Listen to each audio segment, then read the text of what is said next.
மூவேந்தரின் இளங்கதிர் காலை செய்திகளுக்காக ரேவதி, காவேரி ஜெகநாதன். முதலில் தலைப்புச் செய்திகள். மேகதாதுவில் கர்நாடகம் அணை கட்ட விடமாட்டோம், முதல்வர் பழனிசாமி உறுதி.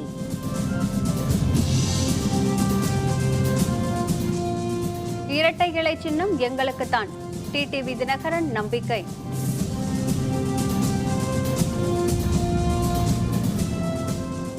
ஆர்கே நகர் மார்க்சிய கம்யூனிஸ்ட் வேட்பாளர் அறிவிப்பு. மக்கள் நல கூட்டணியில் இருந்து விடுதலை சிறுத்தைகள் வெளியேறியது.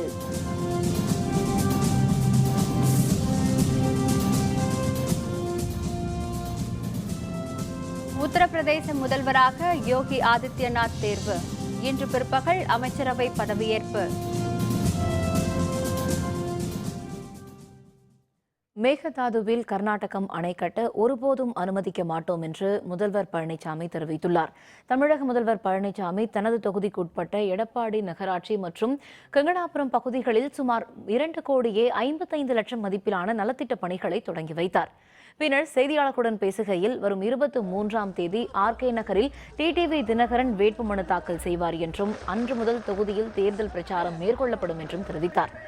மேலும் தமிழகத்திற்கு தேவையான அனைத்து திட்டங்களும் பட்ஜெட்டில் தெரிவிக்கப்பட்டு அதற்கு நிதி ஒதுக்கப்பட்டுள்ளதாகவும் எதிர்க்கட்சிகள் திட்டமிட்டே தவறாக விமர்சனம் செய்து வருவதாகவும் அவர் குறிப்பிட்டார். மேகதாது அணை பொறுத்த வரைக்கும் கர்நாடக அரசு அணை கட்டுகின்ற பொழுது மத்திய அரசுடைய அனுமதி பெற்றுத்தான் கட்ட வேண்டிய சூழ்நிலை இருக்கின்றது.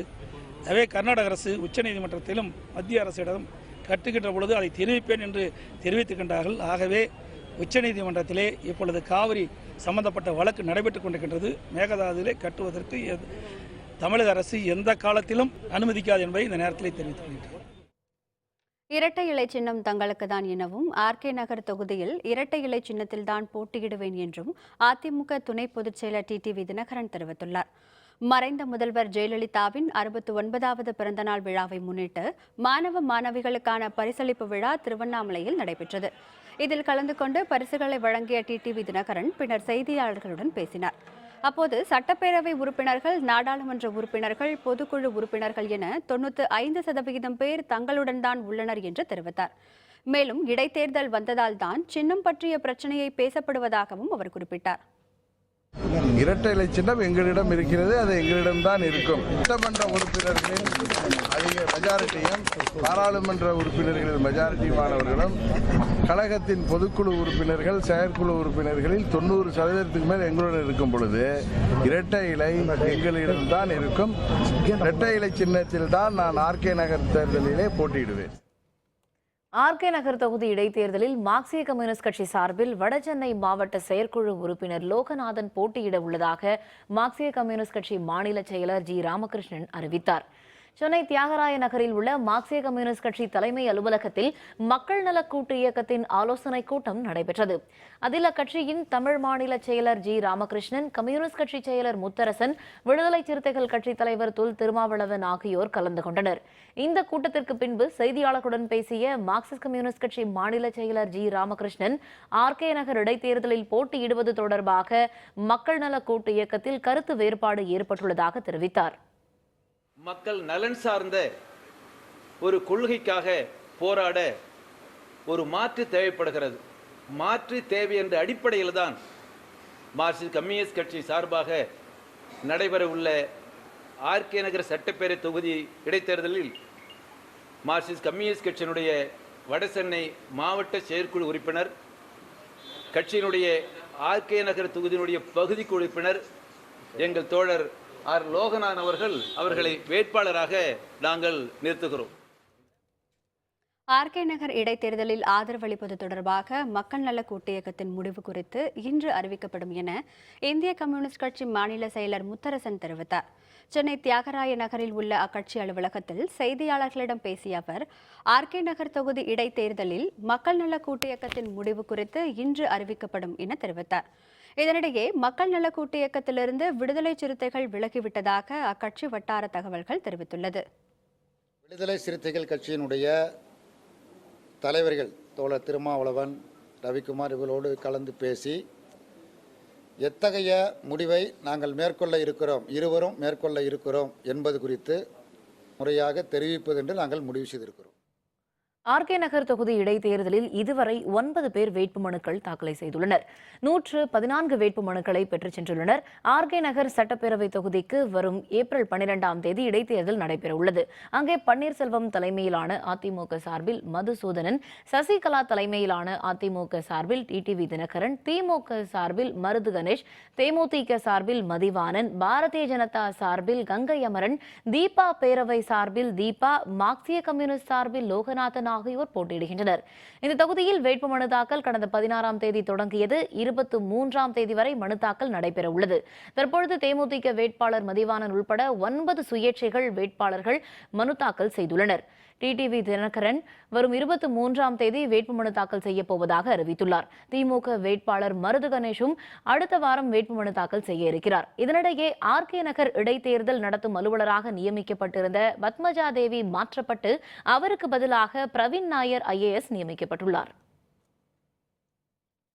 மகளிருக்கு 33% இடஒதுக்கீடு சட்ட முன்வரைவை நாடாளுமன்றத்தில் நிறைவேற்ற அரசியல் கட்சிகள் ஆதரவளிக்க வலியுறுத்தி தில்லியில் நாளை திமுக சார்பில் ஆர்ப்பாட்டம் நடைபெற உள்ளதாக கனிமொழி MP தெரிவித்துள்ளார்.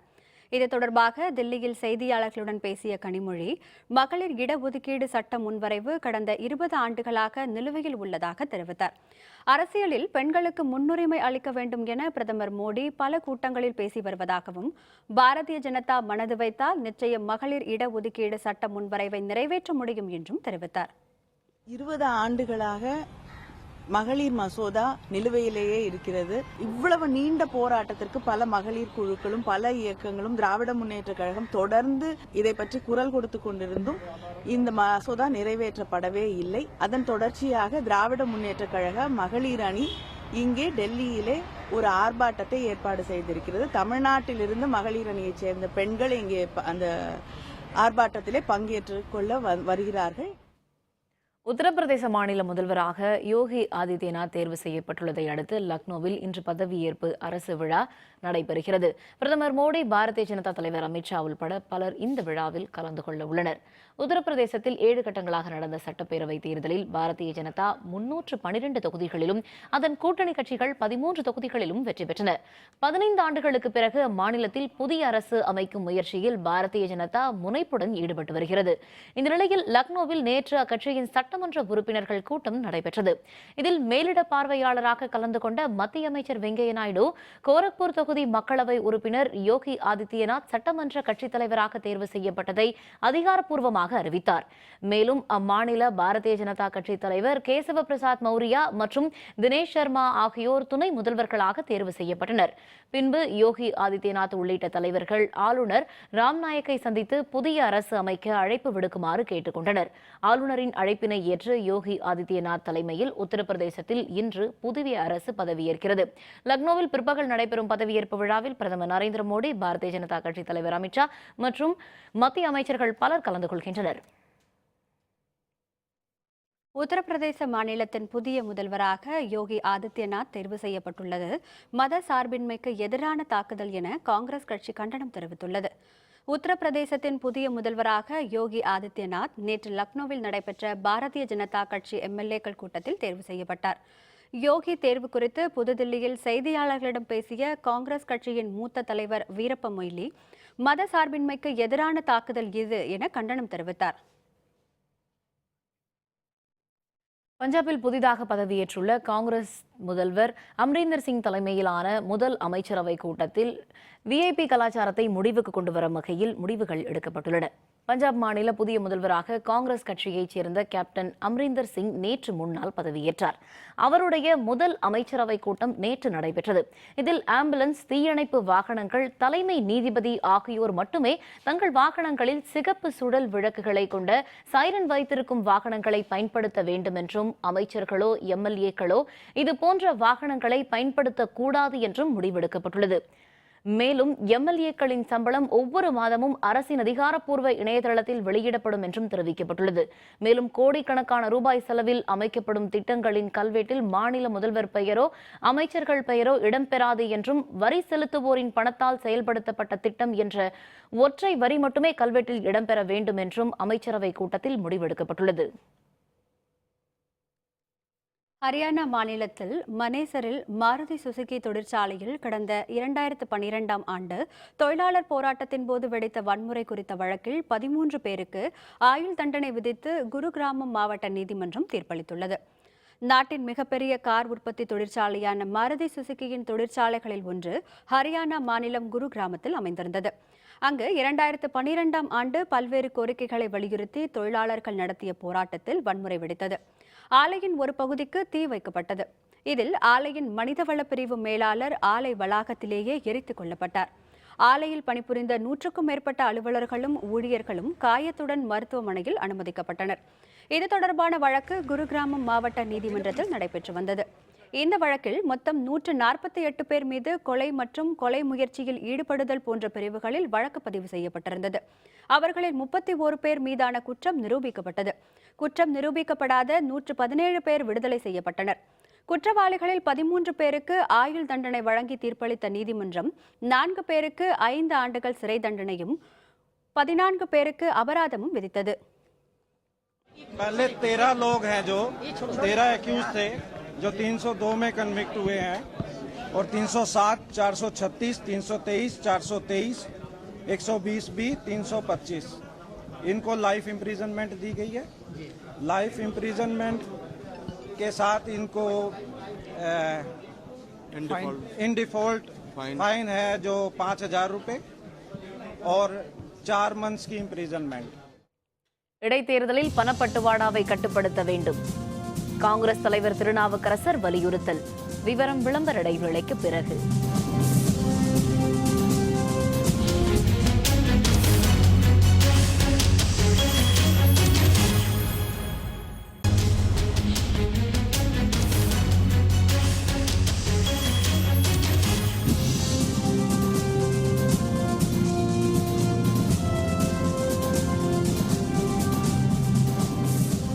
செய்திகள் தொடர்கின்றன.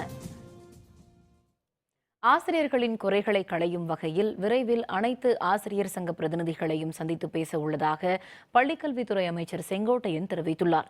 ஈரோடு மாவட்ட பள்ளிக்கல்வித்துறை சார்பில் முப்பெரும் விழா நடைபெற்றது. இதில் பள்ளிக்கல்வித்துறை அமைச்சர் செங்கோட்டையன், சுற்றுச்சூழல் துறை அமைச்சர் சி கருப்பண்ணன் ஆகியோர் பங்கேற்றனர்.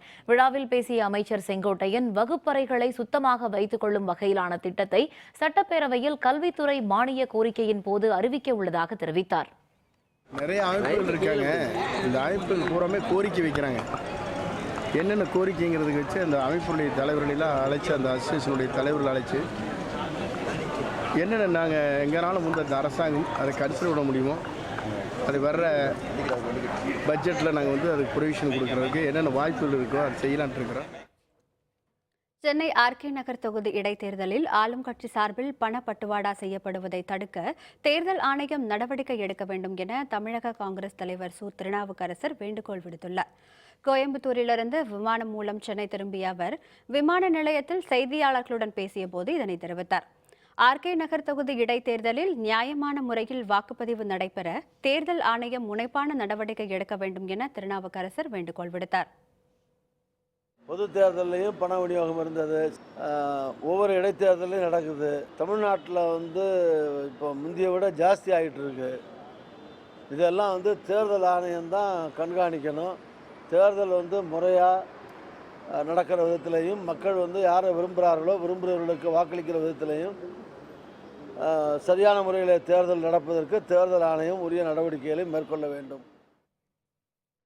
எத்தனை எதிர்ப்புகள் வந்தாலும் ஆர்கே நகர் தொகுதி இடைத்தேர்தலில் போட்டியிடுவது உறுதி என எம்ஜிஆர் அம்மா தீபா பேரவை பொதுச் செயலர் தீபா தெரிவித்துள்ளார். சென்னை தியாகராய நகரில் உள்ள அவரது இல்லத்தில் செய்தியாளர்களுடன் பேசிய தீபா, தனது கணவர் புதிதாக கட்சி தொடங்கியுள்ளது அதிர்ச்சி அளிப்பதாக தெரிவித்தார்.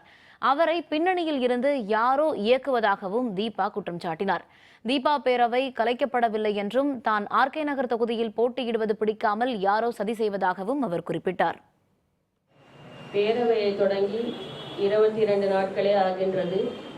அதற்குள் இத்தனை எதிர்ப்புகள், இதெல்லாம் எதேர்ச்சியாக நடக்கவில்லை, திட்டமிட்ட சதி. நான் ஆர்கே நகரில் போட்டியிடுவதை தடுத்து விட வேண்டும் என்பதற்காக தான் இத்தகைய செயல்களில் ஈடுபட்டிருக்கிறார்கள் என்பதை புரிந்து கொள்ளுங்கள். ஒருபோதும் யாருக்காகவும் நான் கொடுத்த வாக்குறுதியிலிருந்து விலக மாட்டேன் என்பதை உறுதி செய்து கொள்கிறேன். தர்மபுரி மாவட்டம் பாலக்கோடு பகுதிக்கு வருகை தந்த தமிழக உயர்கல்வித்துறை அமைச்சர் KP அன்பழகனை அப்பகுதி மக்கள் முற்றுகையிட்டு வாக்குவாதத்தில் ஈடுபட்டதால் பரபரப்பு ஏற்பட்டது. தர்மபுரி மாவட்டம் பாலக்கோடு தொகுதியில் போட்டியிட்டு வெற்றி பெற்றவர் உயர்கல்வித்துறை அமைச்சர் அன்பழகன். பாலக்கோடு பகுதியில் அதிமுக சார்பில் நடைபெற்ற விழாவிற்கு அமைச்சர் அன்பழகன் வருகை தந்தார். அமைச்சர் வருகையை அறிந்த இப்பகுதியைச் சேர்ந்த 100க்கும் மேற்பட்ட மக்கள் அவரை சூழ்ந்து கொண்டு கடந்த பல ஆண்டுகளாக தொகுதியில் அடிப்படை வசதிகள் இல்லை என வாக்குவாதத்தில் ஈடுபட்டனர். இதனையடுத்து அமைச்சர் அன்பழகன் நிகழ்ச்சியை பாதியிலேயே நிறுத்திவிட்டு அங்கிருந்து புறப்பட்டுச் சென்றார். இப்பகுதியில் கடந்த சில ஆண்டுகளாக கழிவுநீர் கால்வாய் மற்றும் அடிப்படை வசதிகளை செய்து தரக்கோரி பல முறை மனு அளித்தும் நடவடிக்கை எடுக்கவில்லை என இப்பகுதி மக்கள் தெரிவித்தனர். இந்த வார்டில் 500 ஓட்டில் 400 ஓட்டில் நாங்கள் ரேட்டிங்கில் அவரை ஜெயிக்க வச்சோம். இன்னைக்கு நாங்கள் போய் அவரை கேட்க போகும்போது அவர் எங்களே எதிர்கட்சிக்காரர் நீங்கள் வஞ்சிக்கு போறீங்கன்னு இந்த வார்டில் எங்களை வந்து பேசுறதுக்கு அனுமதி கொடுக்கல.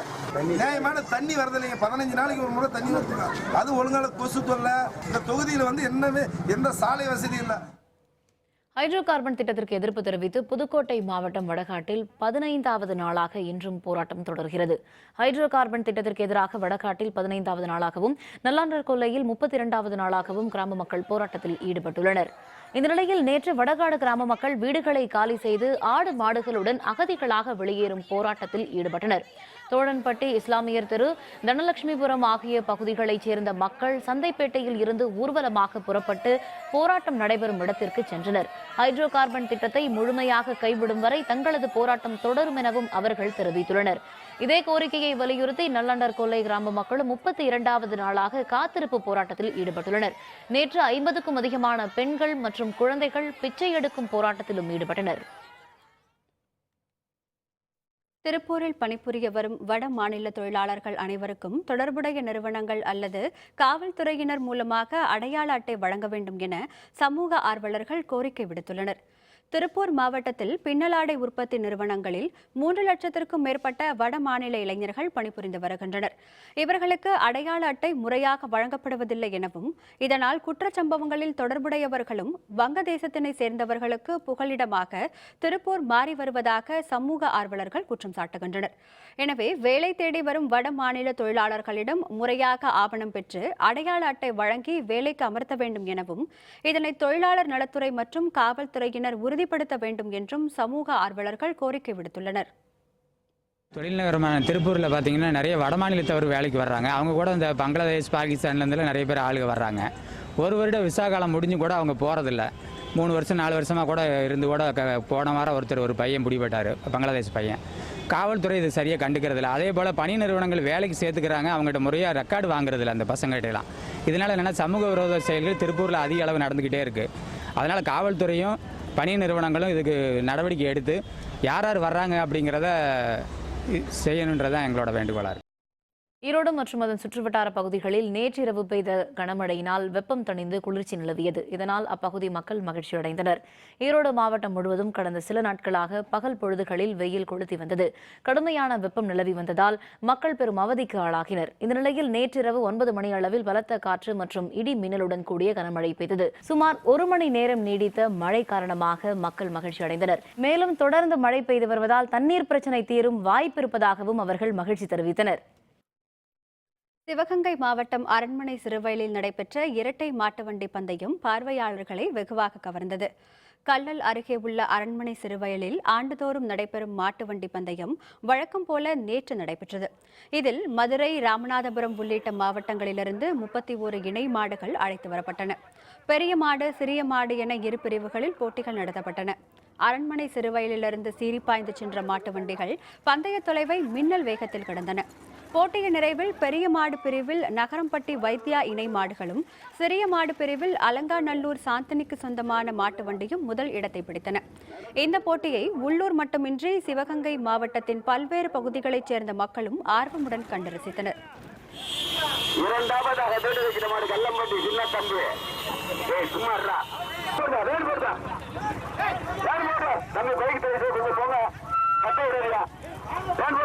நடந்துகிட்டு இருக்கிற பெரிய மாட்டு வண்டி பந்தயத்திலே 13 வண்டிகளில்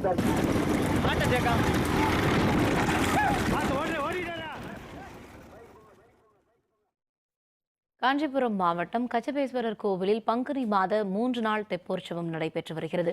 இதில் ஏராளமான பக்தர்கள் கலந்து கொண்டு சுவாமி தரிசனம் செய்தனர். காஞ்சிபுரத்தில் அமைந்துள்ள முக்கிய சிவன் கோவில்களில் ஒன்றான கச்சபேஸ்வரர் கோவில் நகரின் முக்கிய பகுதியில் அமைந்துள்ளது.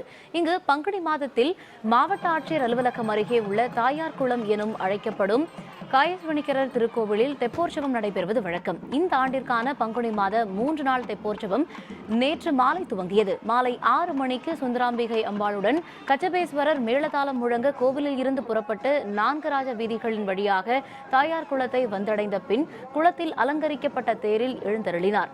சிறப்பு தீப ஆராதனைக்கு பின் குளத்தை முதல் நாளில் 3 சுற்றுகள் வலம் வந்து கரையில் அமர்ந்திருந்த பக்தர்களுக்கு அருள் பாலித்தார்.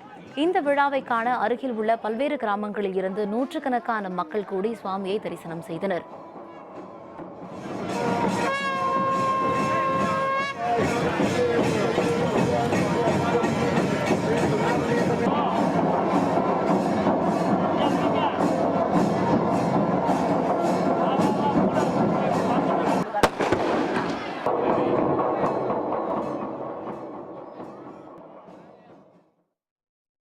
மூன்றாவது டெஸ்டில் இந்தியா 360 ரன்கள் குவிப்பு. 11வது சதம் அடித்தார் சட்டீஸ்வர் புஜாரா. விவரம் விளம்பர இடைவேளைக்கு பிறகு.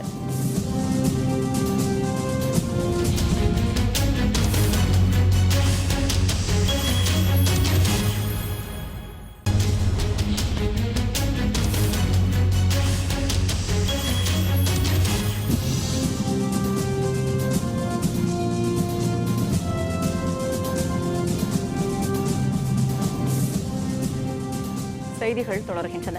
இனி அயலக செய்திகள்.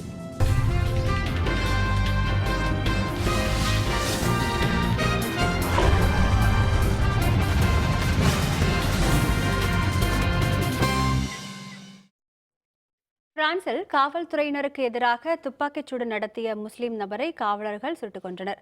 இதனையடுத்து நாடு முழுவதிலும் உள்ள விமான நிலையங்களிலும் கூடுதல் பாதுகாப்பு போடப்பட்டுள்ளது. பிரான்ஸ் தலைநகர் பாரிஸில் உள்ள விமான நிலையத்தில் முஸ்லிம் நபர் ஒருவர் கை துப்பாக்கியால் அங்கு பாதுகாப்பு பணியில் இருந்த காவலர்களை நோக்கி சுட்டுள்ளார். இந்த தாக்குதலில் காவல் அலுவலர் ஒருவர் படுகாயமடைந்தார். இதனிடையே அந்த நபர் அங்கிருந்து தலைமறைவானார். அவரை தேடும் பணி முனைப்புடன் நடைபெற்று வந்த நிலையில் வடக்கு பாரிஸில் வாகன சோதனையின் போது அந்த நபர் பிடிபட்டார். அப்போது அவர் காவலர்களை நோக்கி துப்பாக்கியால் சுட்டார். பதிலுக்கு காவல்துறையினரும் சுட்டதில் அந்த நபர் கொல்லப்பட்டார். இது தொடர்பாக நிகழ்விடங்களில் ஆய்வு நடத்திய அந்நாட்டு உள்துறை அமைச்சர் புருனோ லீ ரூக் சுட்டுக் கொல்லப்பட்ட நபர் முஸ்லிம் என்பதும் கண்டறியப்பட்டுள்ள நிலையில் அவர் யார் என்பது குறித்து தொடர்ந்து விசாரணை நடைபெற்று வருவதாக தெரிவித்தார். இந்த துப்பாக்கிச்சூடு நிகழ்வை அடுத்து நாடு முழுவதும் உள்ள அனைத்து விமான நிலையங்களிலும் கூடுதல் பாதுகாப்பு போடப்பட்டுள்ளது. பெருவில் கனமழை காரணமாக பல்வேறு மாவட்டங்கள் வெள்ளத்தில் மூழ்கியுள்ள நிலையில் கனமழைக்கு இதுவரை 62 பேர் பலியாகியுள்ளனர். 70,000க்கும் மேற்பட்டோர் வீடுகளை இழந்துள்ளதை அடுத்து அங்கு அவசர காலநிலை அறிவிக்கப்பட்டுள்ளது. பெருநாட்டின் வடக்கு பகுதியில் பெய்து வரும் கனமழை மற்றும் ஆறுகளில் ஏற்பட்ட வெள்ளப்பெருக்கின் காரணமாக பல மாவட்டங்கள் வெள்ளத்தில் மிதக்கின்றன. வழக்கத்தை விட வெள்ளப்பெருக்கினால் அதிக பாதிப்பு ஏற்பட்டுள்ளதை அடுத்து பல மாவட்டங்களில் இயல்பு வாழ்க்கை கடுமையாக பாதிக்கப்பட்டுள்ளது. நகர சாலைகள் மட்டுமின்றி தேசிய நெடுஞ்சாலைகளும் துண்டிக்கப்பட்டுள்ளதால் வாகன போக்குவரத்து முழுமையாக முடங்கியுள்ளது. சுமார் 70,000க்கும் மேற்பட்ட மக்கள் வீடுகளை இழந்து பாதுகாப்பான இடங்களில் தஞ்சம் புகுந்துள்ளனர். கனமழை காரணமாக பலியானோரின் எண்ணிக்கை 62ஆக உயர்ந்துள்ள நிலையில் மீட்புப் பணியில் ராணுவ வீரர்கள் முனைப்புடன் ஈடுபட்டு வருகின்றனர். தொடர் மழை காரணமாக பல ஹெக்டேர் பரப்பளவில் சாகுபடி செய்யப்பட்டிருந்த பயிர்கள் சேதமடைந்துள்ள நிலையில் பசு, ஆடுகள் உள்ளிட்ட கால்நடைகள் வெள்ளத்தில் அடித்துச் செல்லப்பட்டுள்ளன. பெருநாட்டின் சரிபாதி பகுதி வெள்ளத்தால் கடுமையாக பாதிக்கப்பட்டுள்ளதால் அவசர நிலை அறிவிக்கப்பட்டுள்ளதாக அந்நாட்டு பிரதமர் பெர்னாண்டோ ஷவாலா தெரிவித்துள்ளார்.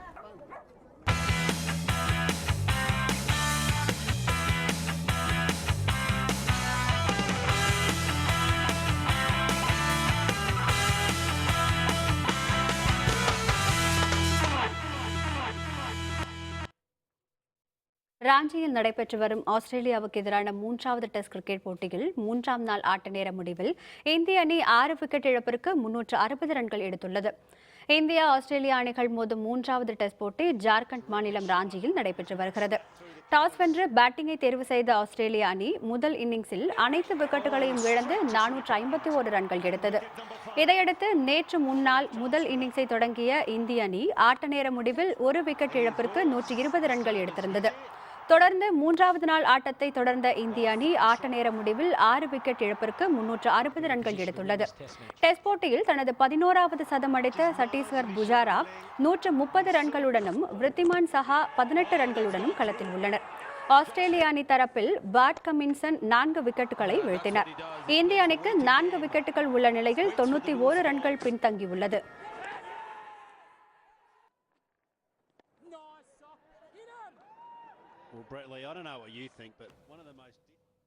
மீண்டும் தலைப்புச் செய்திகள். மேகதாதுவில் கர்நாடகம் அணை கட்ட விடமாட்டோம், முதல்வர் பழனிசாமி உறுதி.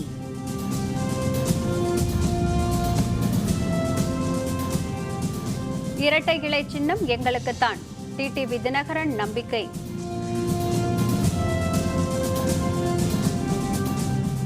ஆர்கே நகர் மார்க்சிய கம்யூனிஸ்ட் வேட்பாளர் அறிவிப்பு, மக்கள் நல கூட்டணியில் இருந்து விடுதலை சிறுத்தைகள் வெளியேறியது.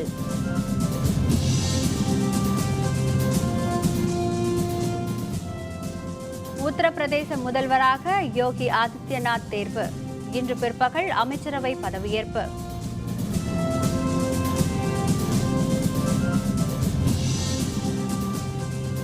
இத்துடன் வேந்தரின் இளங்கதிர்காலை செய்திகள் நிறைவடைந்தன. மீண்டும் பகல் 1:30 மணிக்கு உச்சிவேளை பகல் செய்திகளில் சந்திப்போம். வணக்கம். வணக்கம்.